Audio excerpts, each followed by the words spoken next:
로사의 책방 가족 여러분 안녕하세요. 모두 잘 지내고 계시는 거죠? 책 읽는 즐거움의 로사입니다. 오늘은 피천득 작가의 인연이라는 수필을 소개해 드리겠는데요. 여러분들께서는 작가님의 인연 수필의 내용을 다 아시리라 생각이 듭니다. 저는 학창시절에 감성이 넘치던 국어 선생님께서 인연을 읽으시면서 작가님과 아사코의 세 번째 만남에 대한 설명을 하시다가 아련한 눈빛으로 창밖을 보시던 때가 생각이 납니다. 그 당시는 별 느낌이 없었던 것 같은데요. 10여 년 전에 인연이라는 책을 구입해서 다시 읽어보니 작가님이 아사코와 만났을 때의 나이에 따른 감성과 느낌이 새롭게 와 닿았습니다. 여러분들 끝까지 낭독 들으시면서 어떤 느낌이신지 댓글로 남겨주시면 감사하겠습니다. 그럼 작품 속으로 들어가 볼까요?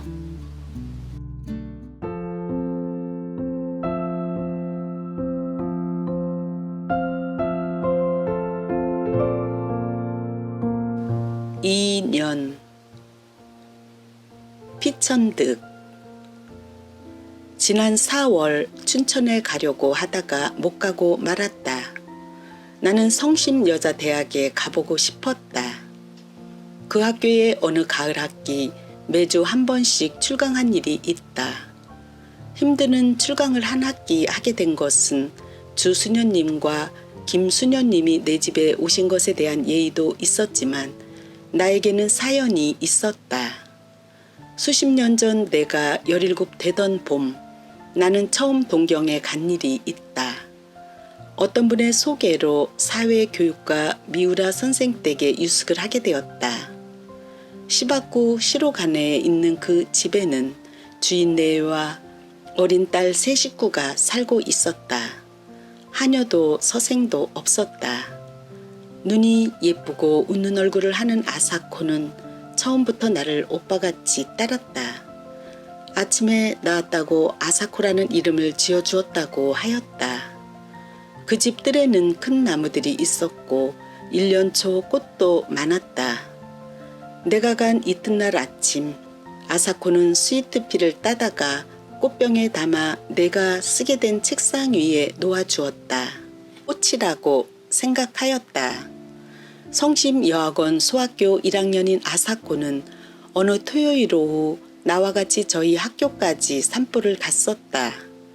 유치원부터 학부까지 있는 카톨릭 교육기관으로 유명한 이 여학원은 시내에 있으면서 큰 목장까지 가지고 있었다. 아사코는 자기 신발장을 열고 교실에서 신는 하얀 운동화를 보여주었다.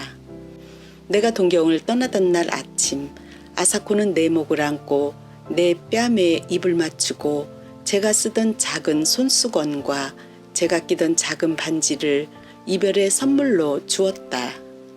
옆에서 보고 있던 선생 부인은 웃으면서 한 10년 지나면 좋은 상대가 될 거예요 하였다. 나는 얼굴이 더워지는 것을 느꼈다. 나는 아사코에게 안데르센의 동화책을 주었다. 그 후 10년이 지나고 3, 4년이 더 지났다. 그동안 나는 초등학교 1학년 같은 예쁜 여자아이를 보면 아사코 생각을 하였다. 내가 두 번째 동경에 갔던 것도 4월이었다. 동경역 가까운데 여관을 정하고 즉시 미우라 댁을 찾아갔다. 아사코는 어느덧 청순하고 세련되어 보이는 영양이 되어 있었다. 그 집 마당에 피어있는 목련꽃과도 같이 그때 그는 성심여학원 영문과 3학년이었다. 나는 좀 서먹서먹했으나 아사코는 나와의 재회를 기뻐하는 것 같았다. 아버지, 어머니가 가끔 내 말을 해서 나의 존재를 기억하고 있었나 보다. 그날도 토요일이었다. 저녁 먹기 전에 같이 산책을 나갔다. 그리고 계획하지 않은 발걸음은 성심여학원 쪽으로 옮겨져 갔다. 캠퍼스를 두루 거닐다가 돌아올 무렵 나는 아사코 신발장은 어디 있느냐고 물어보았다. 그는 무슨 말인가 하고 나를 쳐다보다가 교실에는 구두를 벗지 않고 그냥 들어간다고 하였다. 그리고는 갑자기 뛰어가서 그날 잊어버리고 교실에 두고 온 우산을 가지고 왔다. 지금도 나는 여자 우산을 볼 때면 연두색이 고왔던 그 우산을 연상한다. 셀브르의 우산이라는 영화를 내가 그렇게 좋아한 것도 아사코의 우산 때문인가 한다. 아사코와 나는 밤늦게까지 문학 이야기를 하다가 가벼운 악수를 하고 헤어졌다. 새로 출판된 버지니아 울프의 소설 세월에 대해서도 이야기한 것 같다. 그 후 또 10여 년이 지났다. 그동안 제2차 세계대전이 있었고 우리나라가 해방이 되고 또 한국전쟁이 있었다. 나는 어쩌다 아사코 생각을 하곤 했다. 결혼은 하였을 것이요. 전쟁통에 어찌 되지나 않았나. 남편이 전사하지나 않았나 하고 별별 생각을 다 하였다. 1954년 처음 미국 가던 길에 나는 동경을 들러 미우라 댁을 찾아갔다. 뜻밖의 그 동네가 고스란히 그대로 남아있었다. 그리고 미우라 선생네는 아직도 그 집에서 살고 있었다. 선생 내외부는 흥분된 얼굴로 나를 맞이하였다. 그리고 한국이 독립이 돼서 무엇보다도 잘 됐다고 치하를 하였다. 아사코는 전쟁이 끝난 후 메가더 사령부에서 번역일을 하고 있다가 거기서 만난 일본인 2세와 결혼을 하고 따로 나서 산다는 것이었다. 아사코가 전쟁 미망인이 되지 않은 것은 다행이었다. 그러나 2세와 결혼하였다는 것이 마음에 걸렸다. 만나고 싶다고 그랬더니 어머니가 아사코의 집으로 안내해 주었다. 뾰족 지붕에 뾰족 창문들이 있는 작은 집이었다. 20여 년 전 내가 아사코에게 준 동화책 겉장에 있는 집도 이런 집이었다. 아, 이쁜 집. 우리 이담에 이런 집에서 같이 살아요. 아사코의 어린 목소리가 지금도 들린다. 10년쯤 미리 전쟁이 나고 그만큼 일찍 한국이 독립되었더라면 아사코의 말대로 우리는 같은 집에서 살 수 있게 되었을지도 모른다.